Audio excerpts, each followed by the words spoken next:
और इस बीच बड़ी खबर जम्मू कश्मीर के सुजवा से, जहां पर प्रधानमंत्री नरेंद्र मोदी 2 दिन बाद जम्मू के सांबा जाने वाले हैं। लेकिन इस बीच आज आतंकियों ने सुजवा में बड़ी वारदात को अंजाम देने की कोशिश की, जिसे नाकाम कर दिया गया है। हालांकि एनकाउंटर में सीआईएसएफ का एक जवान भी शहीद हुआ है। 10 जवान जख्मी बताए जा रहे हैं। माना जा रहा है कि मारे गए आतंकी विदेशी हैं। सुजवा में एनकाउंटर बीती रात ही शुरू हुआ था और इस बीच सूत्रों के मुताबिक सुबह लगभग 4:30 बजे चड्ढा कैंप के पास सीआईएसएफ की बस पर आतंकियों ने हमला किया। जब सीआईएसएफ ने पलटवार किया तो आतंकी भाग निकले, लेकिन करीब 4 घंटे मुठभेड़ के बाद 2 आतंकियों को ढेर कर दिया गया है। एक जवान इस बीच शहीद हुआ और 10 जवान जख्मी हुए हैं। इनकी बड़ी कार्रवाई सीआईएसएफ की ओर से। सुनील जी भट्ट मेरे सहयोगी इस वक्त तमाम जानकारी के साथ जुड़ गए हैं।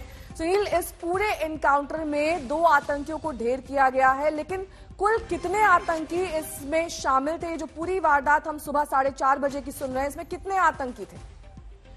जी नेहा, मैं आपको बता दूं, और एनकाउंटर जो है वो समाप्त हो चुका है। दोनों आतंकवादियों को ढेर कर दिया गया है और अभी थोड़ी देर पहले मैंने एक्सक्लूसिव बातचीत की है जम्मू जोन के अतिरिक्त पुलिस महानिरीक्षक मुकेश सिंह, जो कि कल देर रात से स्वयं इस ऑपरेशन को मॉनिटर कर रहे थे।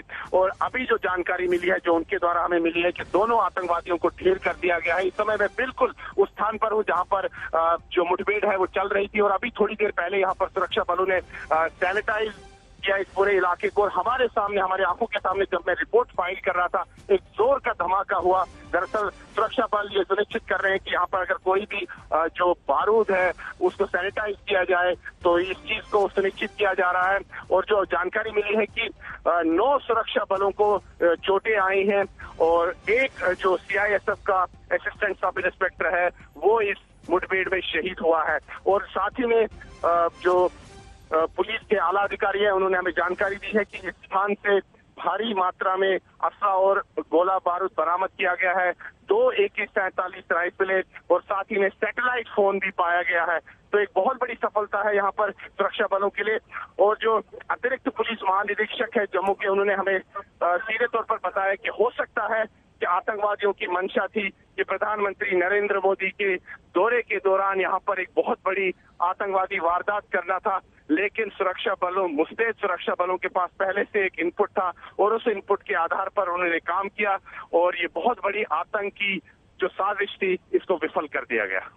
इनका विदेशी कनेक्शन बताया जा रहा है आतंकियों का, उस बारे में क्या जानकारी है सुनील? जी बिल्कुल बिल्कुल, जो मैंने बातचीत की उसमें मैंने उनसे पूछा कि आतंकवादी क्या किस आतंकी संगठन से थे और क्या विदेशी। उन्होंने बोला कि अभी जो प्राइमा फेस है, जो प्राथमिक जो जांच है उसके अनुसार लगता है कि ये दोनों पाकिस्तानी आतंकवादी थे और हो सकता है ये लश्कर के हों या जैश के हों, अब ये जांच का विषय है। तो लेकिन ये साफ तौर पर सामने बात आ रही है कि दोनों जो है काफी खूंखार आतंकवादी थे। और जो पुलिस के आला अधिकारी है जिनसे हमने बात की, उन्होंने कहा कि बहुत समय के बाद जम्मू शहर में इतने हथियारों से लैस आतंकवादी पाए गए, लेकिन गनीमत रहा कि समय रहते सुरक्षा बलों को जानकारी मिली और देर रात से यहाँ पर ऑपरेशन चलाया गया और आतंकवादियों को अब ढेर कर दिया गया है। और जो एक बहुत बड़ी आतंकी साजिश थी उस पर पानी फेर दिया गया है। कितना असलाहा पाया गया है इन आतंकियों के पास से? क्योंकि ये माना जा रहा है कि टारगेटेड था, जो सीआईएसएफ की बस को उन्होंने निशाना बनाया। जाहिर तौर पर वो चाहते थे कि ज्यादा से ज्यादा क्षति इस बस को पहुंचे। जी बिल्कुल, दरअसल ये जो संयुक्त ऑपरेशन चला इसमें सीआईएसएफ भी शामिल थी, सीआरपीएफ भी शामिल थी और जम्मू कश्मीर पुलिस भी शामिल था। तो कल देर रात जैसे ही ऑपरेशन चलता है, अचानक जो बस में जो गश्त मार रही थी यहाँ पर सीआईएसएफ की टीम, उन पर गोलियों से हमला हुआ और जिसमें कई सुरक्षाकर्मी घायल हुए। लेकिन तुरंत इस पूरे इलाके को कॉर्डन कर दिया गया और सुबह जैसे ही तड़के आतंकवादियों ने कोशिश की इस कॉर्डन को तोड़ने की और यहाँ से इस इलाके से भागने की, लेकिन सुरक्षा बलों ने उनके इस प्रयास को विफल कर दिया और उनको उसी क्षेत्र तक सीमित रखा जहाँ पर वो छिपे हुए थे। और अब ये ऑपरेशन समाप्त हो चुका है, दोनों आतंकवादियों को ढेर कर दिया गया। और साथ ही में जो जानकारी हमें मिली है कि 2 AK-47 राइफलें और साथ ही में सैटेलाइट फोन और दूसरे उपकरण इन आतंकवादियों से बरामद हुए हैं। बिल्कुल बेहद खतरनाक हथियार इनके पास से पाए गए हैं। बने रहिए हमारे साथ सुनील। इस बीच जम्मू के एडीजी क्या कुछ कह रहे हैं, सुनिए। ऐसा लग रहा था कि ये फिदाइन अटैकर्स थे और दोनों को मार दिया। सर, प्रधानमंत्री नरेंद्र मोदी की विजिट से पहले किसी बड़े इंस्टॉलेशन को टारगेट करना चाहते हैं? हो सकता है, बट ये जांच के बाद पता चलेगा। लेकिन जिस हिसाब से ये लैस थे हथियार से और एमुनिशन से, ऐसा लगता है कि इनके मंसूबे कुछ बड़े। सर फिदाइन अटैक थॉट क्या है, मान सकते हैं जम्मू पुलिस? यस, ये बात सर कौन से ग्रुप से थे सर? ये कहना मुश्किल है अभी। तो सर सैटेलाइट फोन क्या लगातार वो लोग यूज कर रहे थे कम्युनिकेशन के लिए क्रॉस द बॉर्डर? अभी इस पे फर्दर जांच की जाएगी तब बताएंगे। तो ये तो आप एडीजी को सुन रहे थे, उनका कहना था कि जांच अभी जारी है, आतंकी पाकिस्तानी हो सकते हैं, इस बारे में भी जांच की जा रही, क्योंकि जिस मात्रा में उनके पास से असलहा और हथियार बरामद हुए हैं, यही कहा जा सकता है कि बड़ी आतंकी वारदात के मंसूबे के साथ वो भारत में दाखिल हुए थे। बस में मॉर्निंग शिफ्ट के लिए जा रहे थे सीआईएसएफ के जवान, जब ये फायरिंग उन पर हुई इन आतंकियों द्वारा। अब ये एनकाउंटर खत्म हो चुका है, जिसमें 2 आतंकियों को ढेर कर दिया गया है। सीआईएसएफ के जवानों ने पलटवार भी किया, जिसमें एक सीआईएसएफ का जवान शहीद हुआ है, 10 जख्मी बताए जा रहे हैं। सुनील जी भट्ट मेरे सहयोगी लगातार जुड़े हुए हैं। सुनील, ये जो 10 जवान जख्मी हुए हैं, इनकी हालत कैसी है? जी, जो अभी हमें जानकारी मिली है, इनकी सभी की हालत इस समय स्थिर है और इलाज इनका जारी है। इनमें से 4 जवानों को मामूली चोटें लगी है, लेकिन जो बाकी जो 5 जवान हैं उनको थोड़ी गंभीर चोट लगी है, लेकिन इस समय वो स्थिर हैं, खतरे की कोई बात नहीं है। साथ ही सुनिए, जिस तरीके से सीआईएसएफ की बस पर फायरिंग की गई, एक पर्टिकुलर एरिया था जहां पर ये घात लगाए बैठे हुए थे आतंकी, ये सब कुछ एक सुनियोजित साजिश के तहत किया गया। किस तरीके के इनपुट सीआईएसएफ को मिले थे, जिसे लेकर वो भी मुस्तैद थे? उन्हें मालूम था कि इस तरह का अटैक उन पर हो सकता है? जी नहीं, मैं आपको बता दूं कि जो जम्मू जोन के जो अतिरिक्त पुलिस महानिरीक्षक है मुकेश सिंह, जो कि कल देर रात से स्वयं इस मुठभेड़ के स्थान पर मौजूद थे और स्वयं इसको मॉनिटर कर रहे थे, उन्होंने बताया कि एक संयुक्त ऑपरेशन था और सीआईएसएफ भी इस ऑपरेशन में शामिल थी, सीआरपीएफ भी थी और जम्मू कश्मीर पुलिस भी थी। तो संयुक्त तौर पर ये ऑपरेशन चल रहा था और एक बस में सीआईएसएफ के जवान इस इलाके में गश्त मार रहे थे, जम्मू कश्मीर पुलिस के पुलिसकर्मी भी थे, सीआरपीएफ भी थी।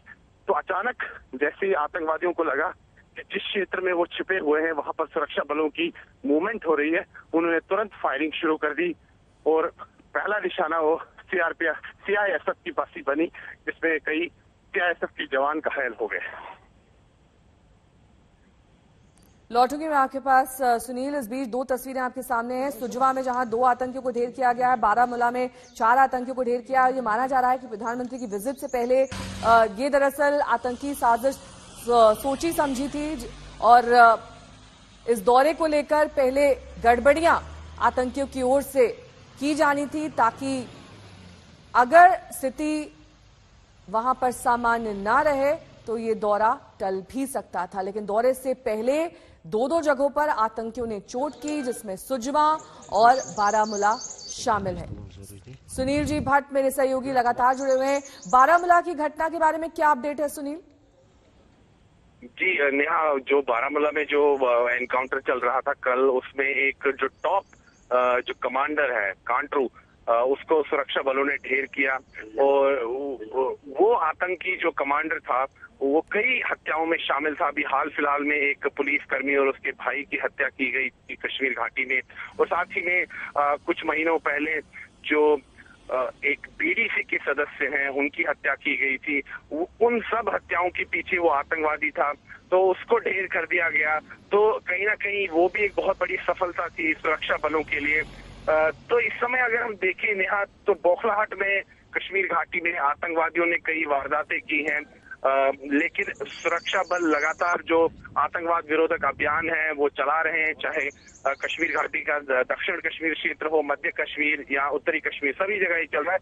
लेकिन चिंता की बात इस समय ये थी कि जम्मू शहर में ये ऐसी घटना होना ये बहुत ही चिंता का विषय है, क्योंकि सुरक्षा एजेंसियों के लिए, और जैसा कि पुलिस के जम्मू कश्मीर पुलिस के अतिरिक्त पुलिस महानिरीक्षक मुकेश सिंह ने बताया कि बहुत समय बाद, बहुत वर्षों बाद जम्मू शहर के आसपास इतने खूंखार आतंकवादी पाए गए, इतने असला और गोला बारूद के साथ पाए गए, तो कहीं ना कहीं बहुत बड़ी वारदात होने वाली थी, जो समय रहते उसको विफल कर दिया गया।